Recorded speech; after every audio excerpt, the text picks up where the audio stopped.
की, जिनकी एकांकी का शीर्षक है ईशु और सामरी स्त्री। सोनारी संडे स्कूल की ओर से आप सबों को ईशु सहाय। सोनारी संडे स्कूल प्रस्तुत करता है एकांकी ईशु और सामरी स्त्री, जो हमें यूहन्ना 4 अध्याय 1 से 42 पद में मिलता है। क्या एक मुलाकात किसी की पूरी जिंदगी बदल सकती है? क्या एक साधारण सी बातचीत इंसान के मन के सबसे गहरे रहस्य को उजागर कर सकती है? सोनारी संडे स्कूल इस एकांकी के द्वारा आपको अद्भुत और चमत्कारी मुलाकात की कहानी को दिखाने जा रहा है। यीशु और सामरी स्त्री की कहानी।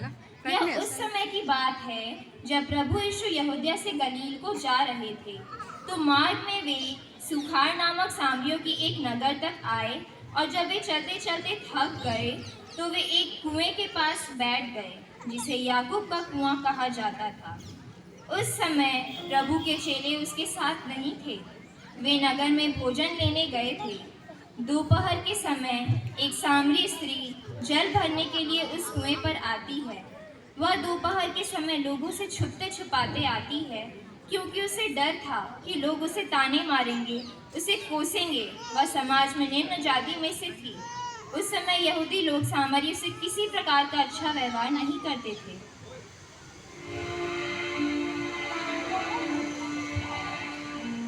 बहुत धूप है, घर में पानी भी खत्म है, रास्ता में कोई नहीं होगा, मैं जल्दी से पानी भर ले आऊंगी। अरे वहाँ तो कोई बैठा है, दिखने में तो यहूदी लग रहा है। अब मैं कैसे जाऊँ? जाना तो पड़ेगा, घर में पानी भी खत्म है।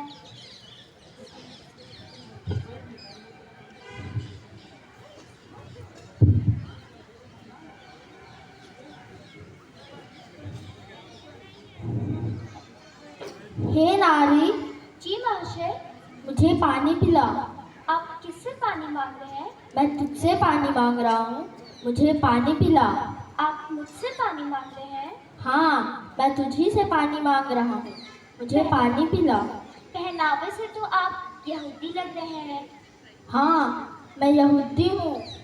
लेकिन मैं तो सामरी हूँ, आप मेरे हाथों से पानी कैसे पी सकते हैं? क्या मैं एक यहूदी तुम सामरी स्त्री के हाथ से पानी नहीं पी सकता?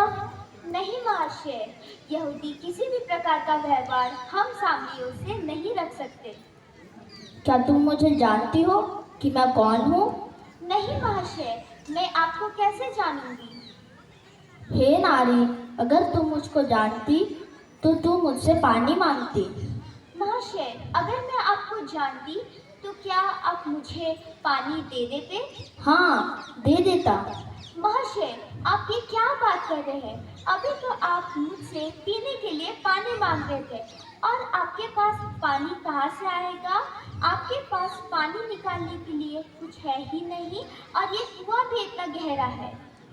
हे नारी, अगर तुम सचमुच मुझे जानती और मुझसे मांग लेती तो मैं तुझे जीवन का जल देता। तो वह जीवन का जल आपके पास कहाँ से आएगा? या कुआं हमारे पिता याकूब ने दिया है। क्या आप हमारे पिता याकूब से भी बड़े हैं? इस कुएं का जल जो पिएगा वह फिर से प्यासा होगा, और जो जल आप दे रहे हैं? और जो जल मैं दूंगा और जो उसे पिएगा वह अनंत काल तक प्यासा ना होगा।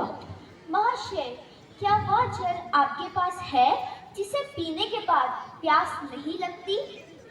हाँ, वह जल केवल प्यास ही नहीं बुझाएगी, वरन उस पर एक जल का सोता बना देगी जो अनंत जीवन के लिए बढ़ता रहेगा। महाशय, तो वह जल आप मुझे दे दीजिए, ताकि मुझे इतनी दूर पानी भरने ना आना पड़े। तो जाओ और अपने पति को यहाँ बुला लाओ। पति? महाशय, मैं बिना पति की हूँ। तुमने सच कहा, तुम 5 पति कर चुकी हो, और जिसके पास तू अब है वह भी तेरा पति नहीं। महाशय, आपको मेरे बारे में यह सब कैसे पता चला? आप तो मेरे गांव के भी नहीं हैं। मैं सब जानता हूँ। मुझे लगता है कि आप भविष्यवक्ताओं में से एक हैं। और तुम्हें क्या क्या लगता है? आप कहते हैं कि आराधना की जगह यरूशलेम है, पर हमारे बाप दादों ने इसी पहाड़ पर आराधना की है। हे नारी, तुम जिसे नहीं जानती उसकी आराधना करती हो, और हम जिसे जानते हैं उसकी आराधना करते हैं, क्योंकि उद्धार यहूदियों में से है। परंतु वह समय आता है, वरन अब भी है, जिसमें सच्चे भक्त पिता की आराधना आत्मा और सच्चाई से करेंगे, क्योंकि पिता भी अपने लिए ऐसे ही आराधकों को ढूंढता है। परमेश्वर आत्मा है और आवश्यक है कि उसकी आराधना करने वाले आत्मा और सच्चाई से उसकी आराधना करें। महाशय, मैं जानती हूँ मसीह जो क्रिस्त कहलाता है आने वाला है। जब वह आएगा तो हमें सब बातें बता देगा। मैं वही हूँ जिसका तुम लोग इंतजार कर रहे हो। क्या आप वही मसीहा हो जिसका हम सब इंतजार कर रहे हैं? स्त्री दौड़कर लोगों के पास जाती है और जोर से चिल्ला चिल्ला कर कहती है, मेरे भाइयों और बहनों, जिसका हम सबको इंतजार था वह मसीह आ गया है। उसने मेरे बारे में सब कुछ बता दिया जो मैंने किया है। आइए मसीह के पास चले, उन्हीं में आनंदित जीवन है। यह स्त्री क्या कह रही है? ये पागल हो गई है क्या?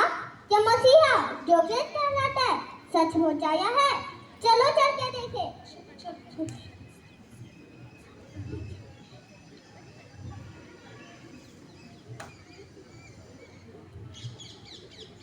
क्या तुम सचमुच मसीहा हो? तुम्हें इस स्त्री के बारे में कैसे पता चला? तुम हमें क्या सिखाना चाहते हो? अगर तुम मुझ पर विश्वास करते हो तो अनंत जीवन मिलेगा।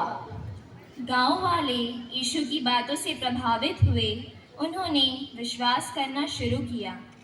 प्रभु, कृपया कर आप हमारे गांव में ठहरे और हमें अनंत जीवन के बारे में बताएं।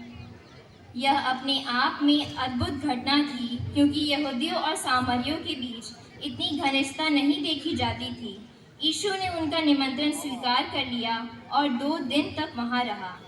इस कहानी से हमें यह शिक्षा मिलती है, यीशु और सामरी स्त्री की मुलाकात केवल एक ऐतिहासिक घटना नहीं थी, बल्कि यह दिखाती है कि परमेश्वर किसी भी व्यक्ति को, चाहे वह किसी भी जाति, लिंग या सामाजिक स्थिति से हो, अपने प्रेम से स्वीकार करता है।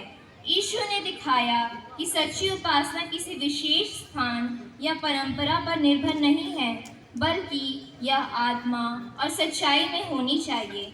और सबसे महत्वपूर्ण बात, यह एकांकी हमें सिखाती है कि एक व्यक्ति, चाहे वह समाज में कितना भी तिरस्कृत क्यों न हो, वह अगर सच्चे हृदय से परमेश्वर से मिलता है तो उसकी पूरी जिंदगी बदल सकती है। आज के आदर्श वाक्य नीति वचन 23:26 के अनुसार, हे मेरे पुत्र, अपना मन मेरी ओर लगा और तेरी दृष्टि मेरे चाल चलन पर लगी रहे। सामरी स्त्री अपना मन प्रभु यीशु पर लगाई और उसका जीवन बदल गया। धन्यवाद।